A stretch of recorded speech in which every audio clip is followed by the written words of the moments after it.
Hi, this is Sherry, and today I'm going to show you how to make a tree weaving project. And here's what we're going to be working with today. You'll need a hoop of some sort, and I had, this is actually basket reed, and as you know already, I'm a basket maker, so that was easy for me to find. You may not have access to that. You can use an embroidery hoop. I went out in the backyard and trimmed some branches, some green branches off of a bush that's growing in the fence, and stripped the leaves off and just wound those around each other to make a little wreath. So that may be a good option for you. And then here's some more reed material that, again, I just wrapped it around itself to make a hoop. So there's a lot of options that you can use. You could also even use a paper plate for this project. And you'll need some yarn. Today I chose greens and browns to make a summer tree, but if you wanted to make a winter tree, you could use white for snow. You could use fall colors, reds and yellows for your tree. So there's a lot of different options for making your tree. So I'm going to use the hoop that I made from the branches in my backyard. And you're going to start with the trunk. So I am going to tie this string onto the hoop. And I know my hands are probably in the way, it's hard to see, but I'm just tying a knot. And then I'm going to take my string to the opposite side of my hoop and I'm going to wrap it around twice. And then I'm going to come back down here. So basically you're just going to wrap it around your hoop back and forth. And it may take just a minute to get this wrapped.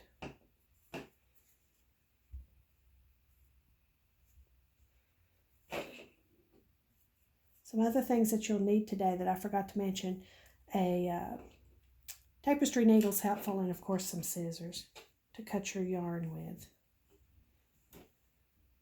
And you can think about the top shape of your tree and how wide you want it to be, if you want a lot of branches or not very many.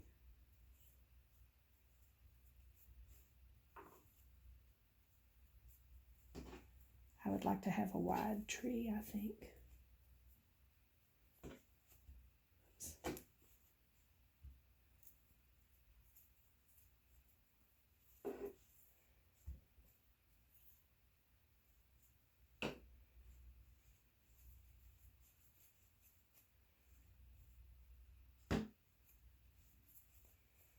I'll do one more. When you get too close to the edge, it starts wanting to slide off. Okay.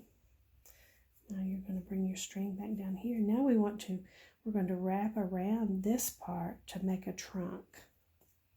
So I'm going to bring this back down here.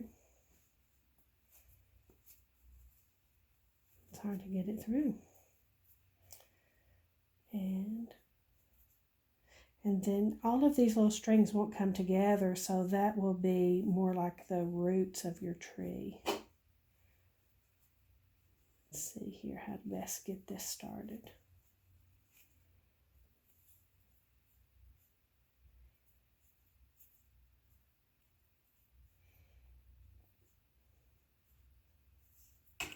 Sorry, I made a little bobble there. I shouldn't have wrapped that so many times. Okay, now I'm just going to gather it and then I'm going to wrap it horizontally like so.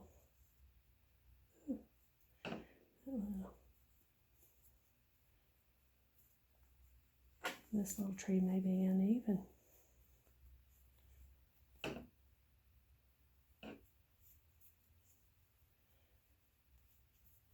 Slide that down a little.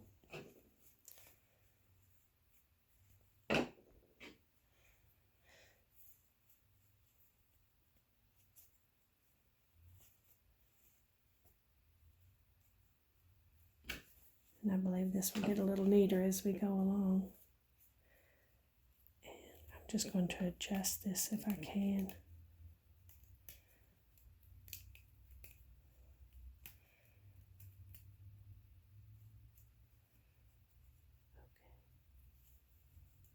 make it a little bit more centered.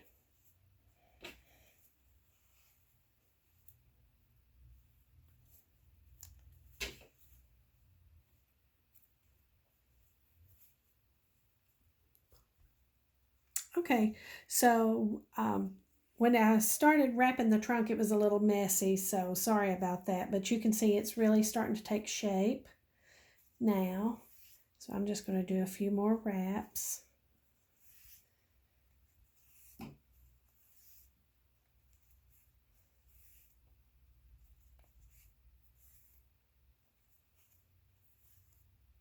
And then you can just flip it over to whatever side you want to be the back.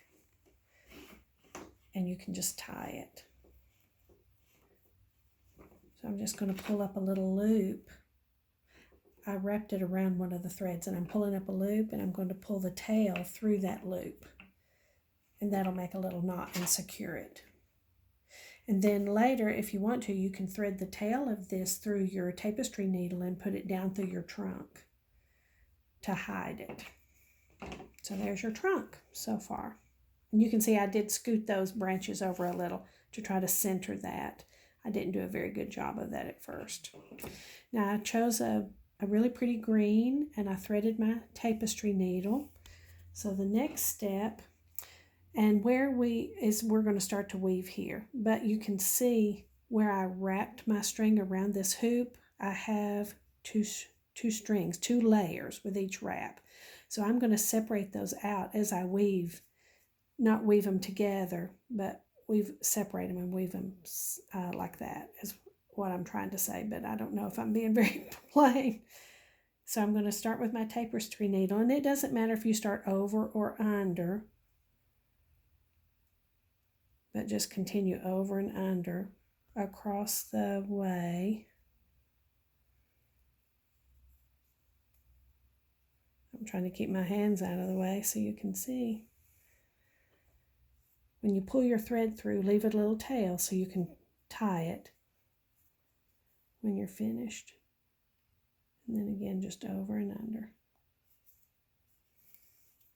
If you don't have a tapestry needle, you could take some tape and put it around the end of your string, and that'll make it a little stiffer, and you can weave with it a little easier. Okay, so you can see this last little piece of string is actually over the brown. The green is over the brown. So I'm going to wrap it around and come back through so that the green will be under the brown on the next row. Like so. And that will keep your weaving from coming apart. If we were weaving on a regular loom, that's helpful to know.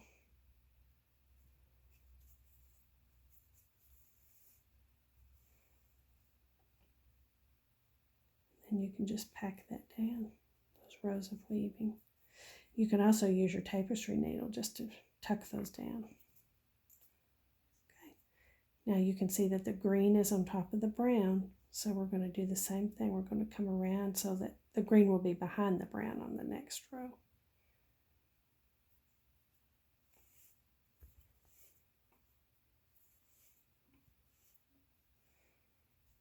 It's tedious watching the string just be pulled through the threads. There you go, but you can see it taking shape a little.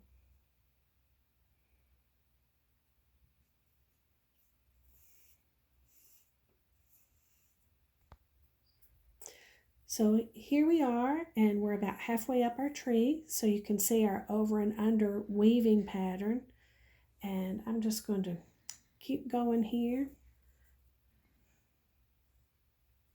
Now if you want to change colors,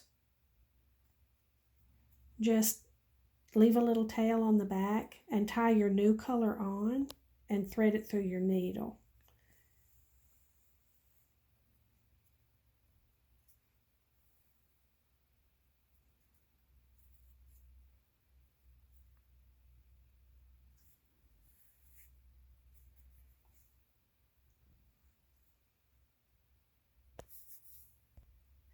And here we are, almost to the top. I don't have a lot of room here on my hoop, And so it was getting harder to get my tapestry needle through that space.